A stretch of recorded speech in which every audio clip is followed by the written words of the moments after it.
한번 고백합시다. 멈추고 맡기고 기다리라. 멈추고 맡기고 기다리라. 멈추고 맡기고 기다리라.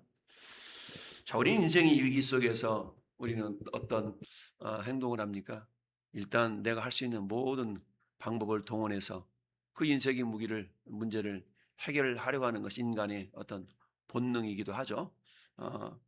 자, 오늘 다윗은 자기를 죽이려는 사울왕을 어찌 보면 손쉽게 제거할 수 있는 결정적인 그런 기회가 자기에게 이렇게 맞닥뜨렸음에도 불구하고 다윗은 그 기회를 자기 원수를 갚는 데 사용하지 아니하고 철저하게 하나님의 주권을 인정하면서 칼을 멈추는 것을 보게 되죠. 그리고 이 조치를, 이것을 하나님께 내어 맡겨드리는 이런 모습을 우리에게 보여주고 있는데요. 자, 즉 자신의 힘으로 구원을 이루려 하지 아니하고 오직 하나님의 구원 역사를 신뢰했던 예수 그리스도의 어떤 순종을 예표한다라고 우리가 볼 수가 있습니다. 어쨌든 오늘 말씀을 통해서 내 뜻을 멈추고 그리고 하나님께 맡기고 그리고 하나님의 때를 기다리는 그런 믿음들이 우리 가운데 다시 한번 점검되고 세워지는 시간이 될 수 있기를 원합니다. 자, 첫 번째는 내 손을 멈출 수 있어야 된다. 오늘 8절 말씀 보면 아비새가 다윗에게 이르되 하나님이 오늘 당신의 원수를 당신의 손에 넘기셨나이다. 그러므로 청하오니 내가 창으로 그를 찔러 단번에 땅에 꽂게 하소서. 내가 그를 두 번 찌를 것이 없으리라. 절호의 찬스, 절호의 기회가 왔다. 그러니까 찔러서 없앱시다 라고 말하고 있죠, 아비새가. 그때의 구절은 다윗이 아비새에게 이르되 죽이지 말라. 한번 멈춰라는 얘기죠. 누구든지 손을 들어 여호와의 기름 부음 받은 자를 치면 죄가 없겠느냐 하고 사울의 진영에 침투한 다윗과 아비새가 가만히 보니까 다 잠들어 있어요. 다 잠들어 있고 창은 옆에 꽂혀 있고 그러니까 가서 찔러 죽이기만 하면 되는 그런 상황이었던 것이죠. 그러니까 아비새가 그걸 보고 야, 하나님 주신 절호의 찬스입니다. 찔러 죽입시다. 두 번 찌를 것도 없을 것 같아요. 그때 다윗도 그래 그런 것 같다. 그렇게 하자. 라고 하지 않냐고 든 칼을 멈추게 했다는 얘기죠. 한마디로 말하면 그야말로 자기 손으로 원수를 갚고 스스로 구원을 이루려는 인간적인 혈기와 정욕을 멈추는 어찌 보면 믿음의 시작을 보여주고 있다라는 얘기죠. 그러니까 믿음이라는 건 뭡니까? 결국 하나님께 내어 맡길 수 있는, 하나님을 신뢰하고 하나님께 내어 맡길 수 있는 멈춤이 있는 사람이다라는 얘기죠. 한마디로 말하면 우리 주님은 어떻습니까? 세상 사람들이 야, 이제 우리를 저 로마의 압제로부터 건져줄 인간적인 메시아다라고 예수님을 떠받들려 했을 때 예수님은 스스로 그런 인간들의 추앙을 멈추고 스스로 좁은 길, 좁은 문, 십자가 길을 걸어갔던 걸 우리는 알 수가 있습니다. 이처럼 내 생각과 판단이 아무리 옳아 보인다 할지라도 하나님의 말씀 앞에서 내 손을 멈출 때에 진정한 구원의 역사가 시작된다라는 얘기입니다. 사도 바울은 로마서 12장 19절에 내 사랑하는 자들아 너희가 친히 원수를 갚지 말고 하나님의 진노하심에 맡기라. 기록되었으되 원수 갚는 것이 내게 있으니 내가 갚으리라고 주께서 말씀하시니라라고 사도 바울은 로마서에서 말씀하고 있습니다. 한마디로 말하면 원수 갚는 일은 인간의 영역이 아니라 하나님의 영역이다라는 얘기죠. 그러니까 하나님께 내어 맡길 수가 있어야 되죠. 그러니까 하나님이 행하실 때까지 얼마나 속이 타겠습니까? 뭔가 내가 온갖 가지 수단을 다 동원해서 내가 원수를 갚아야만이 내 속이 후련하고 시원할 것 같은데 막상 그렇게 하면 오히려 내 마음의 짐이 더 무거워질 수가 있다라는 얘기죠. 여러분, 말고의 귀를 잘랐던 이 베드로를 향해서 예수님이 검을 도로 꽂으라. 칼로 시작한 자 칼로 망한다 라는 위대한 말씀을 예수님이 남겨주셨던 걸 보게 됩니다. 겟세마네 동산에서 칼을 휘두른 이 베드로, 이걸 만류하시면서 인간적인 힘을 멈추게 하셨던 그 예수님의 멈추게 하심. 자, 출애굽기 14장 13절도 마찬가지죠. 저 애굽을 출발해서 이제 광야를 거쳐서 가나안 땅에 가야 되는데 야, 이제 애굽을 출발했겠는데 홍해가 가로막고 있었죠. 이때 이스라엘 백성들이 정말 두려움과 큰 근심 속에 휩싸이게 되었을 때 모세가 말했습니다. 너희는 두려워하지 말고 가만히 서서 여호와께서 오늘 너희를 위하여 행하시는 구원을 보라라고, 한마디로 말하면 인간적인 능력의 그야말로 부족함, 연약함을 인정하고 하나님의 손길을 기다리라라고 말씀했던 걸 봅니다. 여러분, 1956년에 저 에콰도르 밀림 지역에 있는 그런 종족에게 복음을 전하러 갔던 그런 짐 엘리엇과 4명의 젊은 선교사 이야기를 영화로 만든 창끝이라는 영화도 있는데요. 이 선교사들이 정말 이 원시 부족에게 복음을 전하러 갔는데 결국 전하지도 못하고 그들에게 창에 찔려 죽고 말았습니다. 4명의 선교사들이. 근데 후에 그 문제를 수습하기 위해서 사람들이 가서 보니까 이 선교사들의 손에 총이 있었던 거예요. 근데 그 원주민들의 손에는 창이 들려 있었고, 여러분, 총과 창이 싸우면 누가 이겨요? 총이 당연히 이기죠. 그런데 그들이 찔림을 당하면서까지 그들은 총의 방아쇠를 당기지 않았다는 얘기죠. 그들이 멈췄다는 얘기입니다. 비록 그들이 총으로 쏴서 죽일 수도 있었지만 그것을 행하지 않았다. 결국 그 일로 말미암아서 그의 아내들이, 그의 자녀들이 다시 그 밀림 지역에 와서 모든 부족이 구원을 받는 그런 놀라운 열매가 맺혀지게 되었죠. 물론 인간적인 희생이 있었지만 하나님의 방법은 그들의 희생을 통하여서 그 부족 전체를 구원하는 놀라운 어떤 희생으로 삼으셨던 걸 봅니다. 우리 주님도 마찬가지죠. 우리 주님이 능력이 부족해서 십자가에서 내려오지 않은 것이 아니라 당장에 인간적인 생각을 멈추고 철저하게 아버지 하나님의 뜻을 이루시기 하여서 당신 행동을 멈추셨던 것이죠.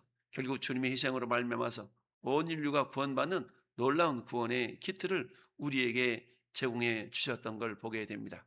따라서 우리는 어때요? 어떤 일을 행하려고 할 때에 내 문제가 발생했을 때 그 문제를 내 스스로 뭔가 우선 조치하려고 하는 것보다 한 템포 뒤로 이렇게 물러서도 내 생각과 내 행동을 멈추는 멈춤이 있어야 된다. 이것이 믿음의 시작이다라는 얘기죠. 두 번째는 뭐예요? 멈추고 그 다음에 맡길 수 있어야 된다는 얘기죠. 누구한테 맡깁니까? 하나님께 맡길 수 있어야 된다라는 얘기죠.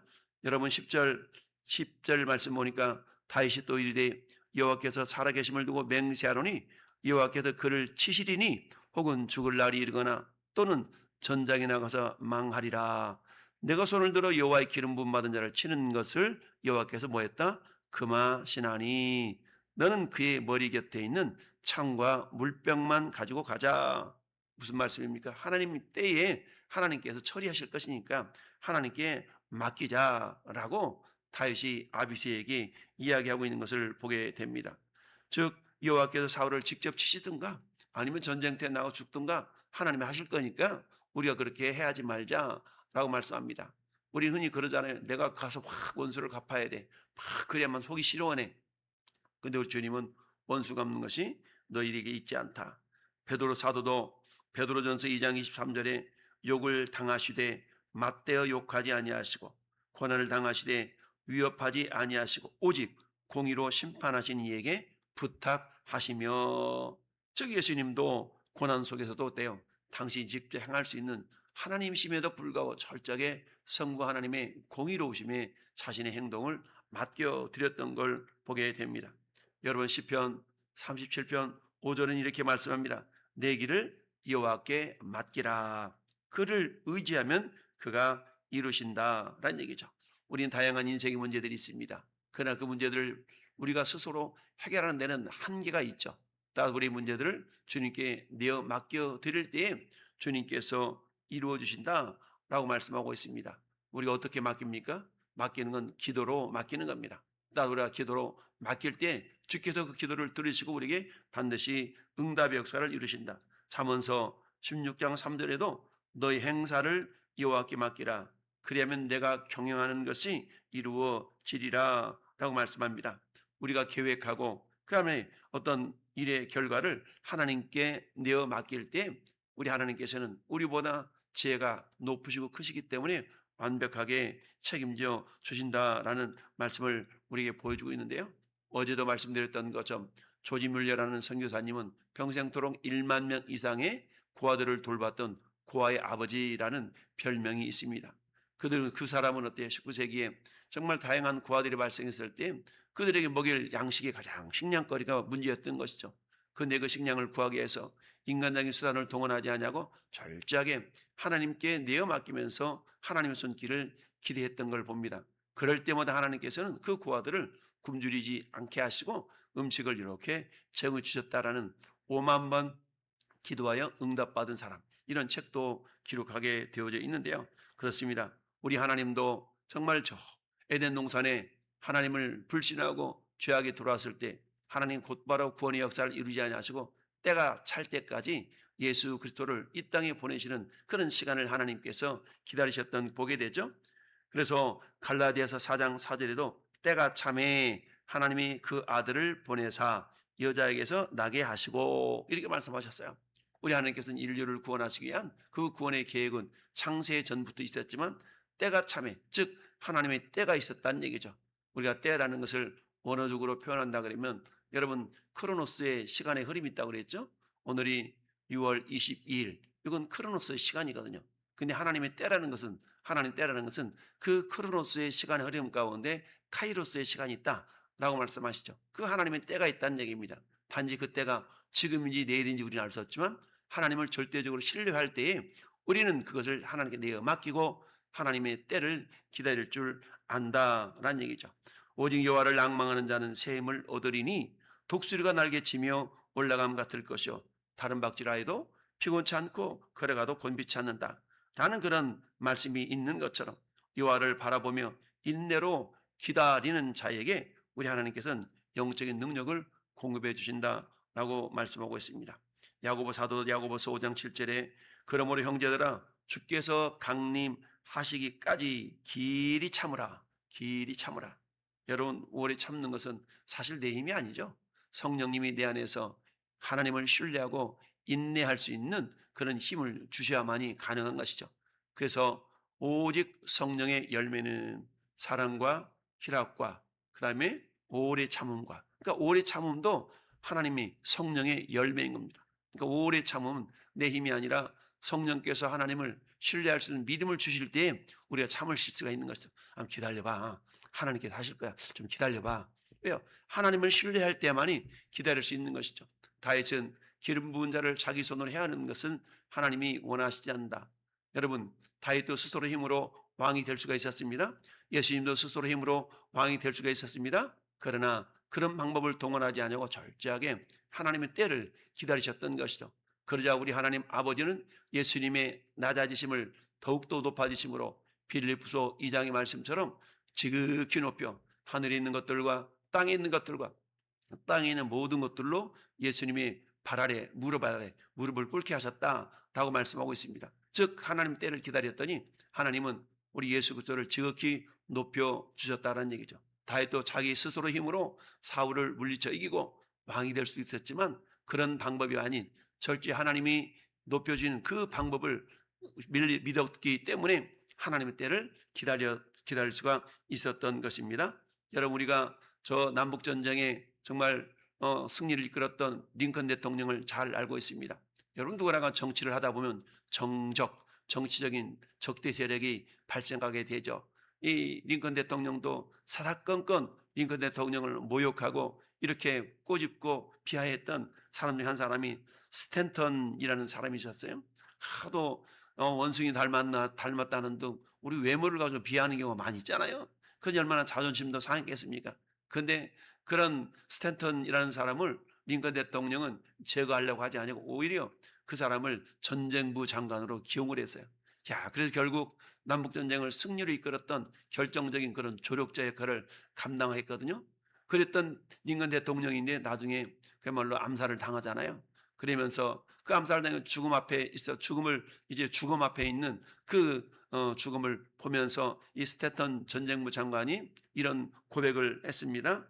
자, 역사상 가장 위대한 위인이 여기 지금 누워 있다라고 이 링컨 대통령을 추모하면서 눈물을 흘렸다라는 일화가 있습니다. 이처럼 내 아무리 나의 정적인 것 같아 할지라도 정말 주님의 때를 기다리면서 그들 품었을 때 하나님께서는 위대한 믿음의 동역자로 이렇게 사용할 수 있게 되었다라는 얘기입니다. 그렇습니다. 다윗이 사울을 죽이지 않은 것은 사울이 의로워서가 아니라 하나님의 때를 믿고 하나님께 철저하게 내어 맡겼다라는 사실입니다. 그렇습니다. 오늘 말씀의 제목처럼 멈추고 맡기고 기다리라. 우리 인생에 문제가 없는 사람이 어디 있겠습니까? 다양한 문제가 있죠. 재정적인 문제, 인간관계의 문제, 여러 가지 어떤 위기의 상황 가운데 우리는 맞닥뜨릴 수가 있습니다. 당장 이렇게 이런 방법을 동원하면 해결할 수도 있죠. 그러나 그런 방법이기보다는 우리가 하나님을 절대적으로 신뢰하고 내 손길을 멈추고 기다리면서 하나님의 때를 기다리는 가운데 우리의 믿음의 출발이 시작되어지는 가운데서 하나님이 일을 하심을 우리가 알 수가 있는 것이죠. 우리가 그러잖아요. 어떤 일도 내 능력으로 내가 그냥 하면 내가 한 거야. 근데 우리가 기도하고 하면 우리는 어때? 야, 주님이 도와주셨네. 라고 주님께 영광을 돌릴 수가 있죠. 성경은 너희가 먹든지 마시든지 무엇을 하든지 다 하나님께 하나님의 영광을 위하여 하라 라고 하지 않습니까? 우리 그리스도인들이 기도하며 어떤 일을 행한다는 것은 뭡니까? 그만큼 깨어서 하나님께 영광 돌릴 수 있는 그런 상황들이 있다라는 얘기죠. 아무리 쉬운 일, 작은 일을 할지라도 심지어 우리가 운전대를 잡고 운전하는 상황 가운데서도 우리는 기도하지 않고 그냥 운전을 쭉 가요. 내 운전 실력이 그래도 괜찮아. 아마 자기를 자랑할 겁니다. 근데 우리가 기도하고 운전한다 그러면 하나님을 또 나를 보여주셨네? 라고 하나님께 영광을 돌리게 되는 것이죠. 이처럼 사소한 일 하나하나도 우리가 기도하는 가운데 그 일을 행할 때 우리는 어때요? 하나님께 영광을 돌려드릴 수가 있다라는 얘기입니다. 오늘도 우리 형제자님 하루 종일 왔다리 갔다리 창업에 달할 때 주님 운전대를 지켜주옵소서 이렇게 기도하면서 운전하는 것과 내가 그래도 이런 차증은 내가 이렇게 하는 것과는 전혀 결과에 똑같겠지만 그러나 하나님이 바라보신 입장은 사뭇 다를 수가 있습니다. 어떤 상황 가운데서도 주님이 내 길을 인도하시는구나 라고 믿고 하나님께 내어 맡기며 기도할 때 그 결과를 통해서 우리는 하나님께 영광을 올려드릴 수가 있습니다. 오늘 한 달도 내 생각을 잠시 멈추고 하나님께 내어 맡길 때 하나님의 일을 하심을 역사하심을 우리가 경험할 줄 믿습니다. 이런 귀한 믿음의 모습이 우리 삶 가운데 나타날 수 있기를 예수님의 이름으로 축원합니다. 아멘.